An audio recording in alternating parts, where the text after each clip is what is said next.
There's this thing that history textbooks don't really emphasize, and once you notice it, you can't unsee it. Rome didn't just conquer people. Rome made sure the entire world understood what happened when you defied them. And if you were a woman with a crown, if you had blood that meant something, they had a special kind of punishment saved just for you.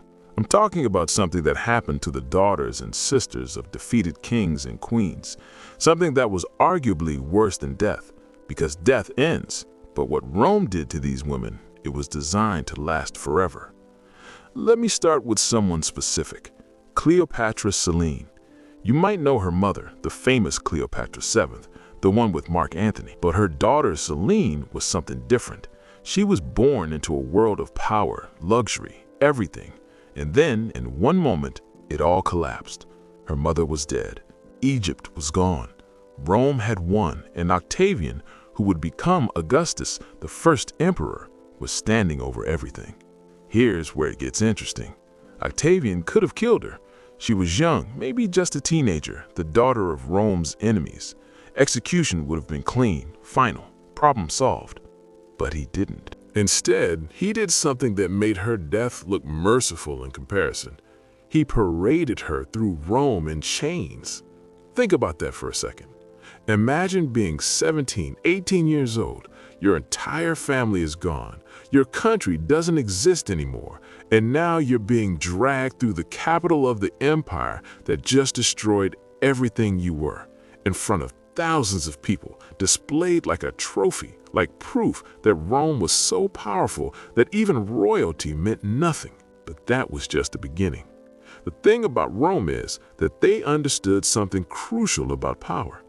Military might wins battles, but narrative wins civilizations.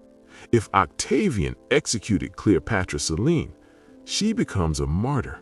Her name lives on as someone Rome had to kill.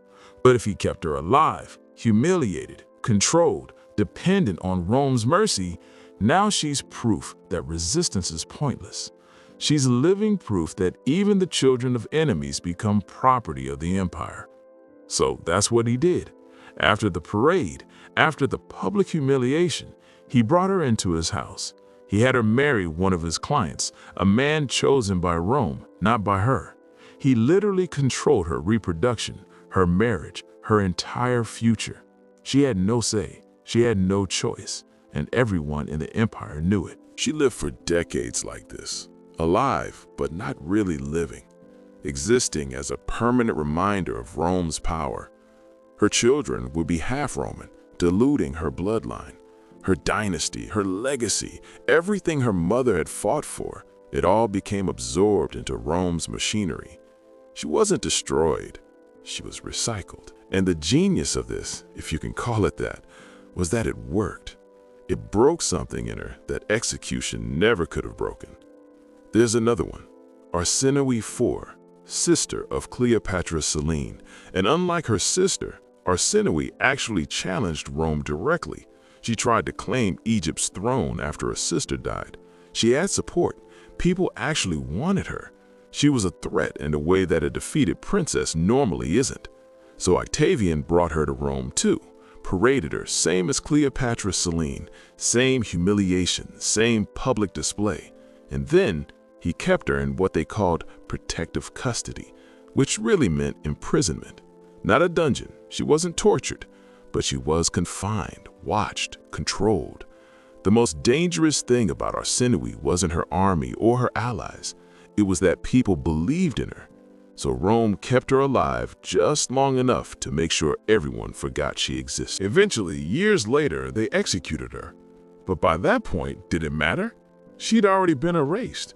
The execution was almost an afterthought. This is what people miss about Rome. We think of it as this rational empire, governed by law and logic. But what it really was, what it fundamentally understood, was how to break people without ever technically breaking the law. How to use a person's own survival against them. How to make them a permanent example of Rome's power. The method worked so well that it became standard. When Rome conquered the kingdom of Pontus, the king, Mithridates' son, was brought to Rome and paraded in exactly the same way. When they conquered Egypt's neighbors, the same thing happened over and over. It wasn't random cruelty, it was policy. It was calculated. Because here's the thing that Rome understood better than almost any empire in history. People fear death less than they fear powerlessness. They fear death less than they fear being erased. They fear death less than they fear being kept alive as a constant reminder of their own defeat. And if you're a princess, if you come from a line of power, if people know your name, if there's even a chance that one day someone might rally behind you, that fear's even worse. Because you spend your entire life wondering if today's the day they finally decide you're dangerous enough to kill. But where this gets even darker is what it did to the next generation. Cleopatra Selene had children.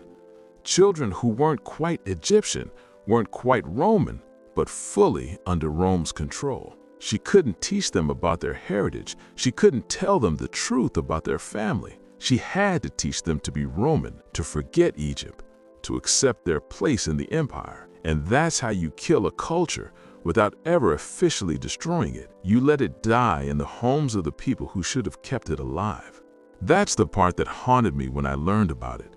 It's not just what Rome did to these women. It's what it made them do to themselves and their families. It's the machinery of control that goes generations deep. And the reason nobody really talks about this is because it's not dramatic in the way we expect history to be dramatic. There's no big battle. There's no betrayal at a feast. There's just slow, methodical erasure. There's just a person being kept alive long enough to watch everything they were get absorbed into something else. But here's where it gets worse. Because this wasn't some secret policy that Rome hid. Everyone knew about it. And that's the part that really got into people's heads.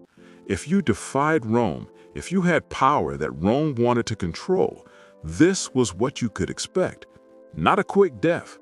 Decades of powerlessness, decades of being alive but erased, decades of watching your legacy disappear while you're still breathing.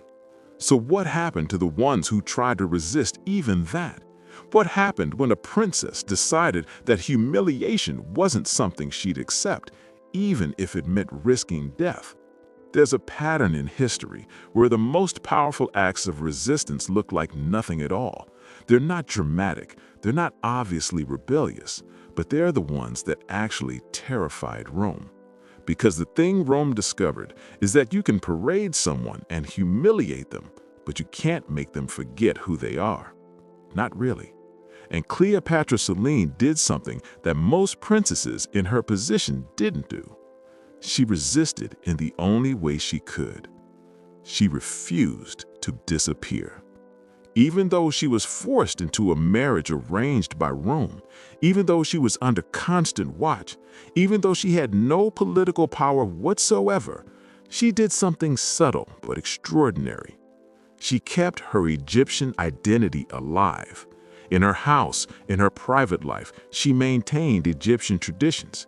She raised her children to understand their Egyptian heritage, even if it had to be secret, even if it had to be whispered. She was a living link to a world that Rome wanted everyone to forget. We know this because of coins, actual coins that she had minted. Coins that showed her with Egyptian royal symbols, Egyptian dress, Egyptian titles. In the home that Rome gave her, in her private chambers, she was still a queen. Rome could control her location, her movements, her marriage, her public life, but they couldn't control her identity. Not completely. It's such a small thing, a coin, but it's revolutionary in its own way. It's her saying, you can make me live in your city, you can make me marry your man, you can make me smile at your parties, but I know who I am, and I haven't forgotten. And that actually terrified Rome more than an armed rebellion ever could have. Because if Cleopatra Selene could keep her identity, couldn't others do the same? Couldn't every conquered princess, every defeated queen, every humiliated woman with a crown just remember? Just keep the memory alive. If that happened, if enough people remembered, if enough mothers passed down their heritage in whispers and coins and private ceremonies, then Rome's system started to crack, because the system only worked if people accepted their erasure. So Rome started looking for women who wouldn't accept it, who wouldn't take the deal of "we'll let you live if you disappear." And when they found them, when they found a woman who refused to be erased even at the cost of her own life, that's when things got really ugly. There are stories, less documented, harder to verify, but persistent in the historical record, of women who actively resisted. Not through armies or political moves, but through defiance. Women who spoke out, who refused to adopt Roman customs, who insisted on their own identities, even when Rome was watching, even when it was dangerous. And what happened to them was different, because Rome had learned that you can't control someone who's decided their identity is worth dying for. So the strategy changed. Instead of humiliation and control, it became erasure, complete and total.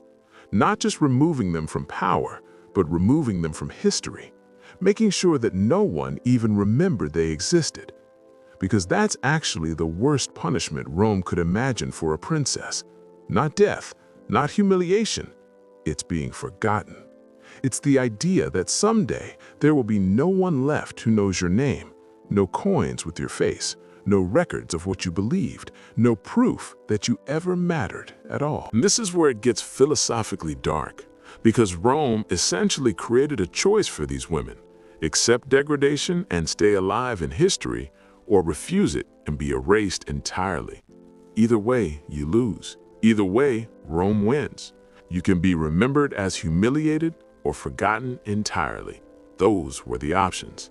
Most accepted the first option. Most understood that staying alive, even in a diminished form, was better than the alternative. That's human, that's survival. But some didn't. Some decided that a life lived without dignity wasn't a life worth preserving. And those women, they're the ones we almost never hear about. Not because their stories weren't important, but because Rome succeeded in erasing them. The tragedy is that we'll never know how many there were. We'll never know how many princesses, how many queens, how many women with power and lineage decided that Rome's terms were unacceptable and chose death instead. The historical record doesn't preserve that kind of silence. It's like they never existed. But here's the thing that got me about all of this. Rome thought they'd won. They thought they'd built a system so perfect that it broke people without leaving marks, without causing uprisings, without even creating obvious victims. Just compliance. Willing or unwilling, it didn't matter. The result was the same. But they were wrong about one thing. Cleopatra Selene's coin survived. The fact that she refused to disappear, the fact that she kept her identity alive in private, in secret, in the one place Rome couldn't fully control, her mind, that survived too. And maybe that's the point. Maybe the real resistance to a system like Rome's isn't dramatic. It's not a rebellion or a revolution. It's just a woman in her private chamber minting a coin with her Egyptian crown on it and refusing to forget. It's quiet. It's almost invisible, but it outlasted empires. And for the ones who didn't get even that small victory, for the ones who were completely erased, well, we don't know their names. We don't know their stories, but they existed. They mattered. And the fact that Rome needed to erase them so completely tells you everything you need to know about how dangerous they actually were. That's what Rome really feared. Not rebellion, not armies, but the idea that someone, somewhere, would refuse to accept their place in Rome's machine, would refuse to be broken, refuse to be controlled, refuse to be erased, would just remember, would keep the memory alive. That was the real threat. And Rome's solution? Make sure there's no memory left to keep.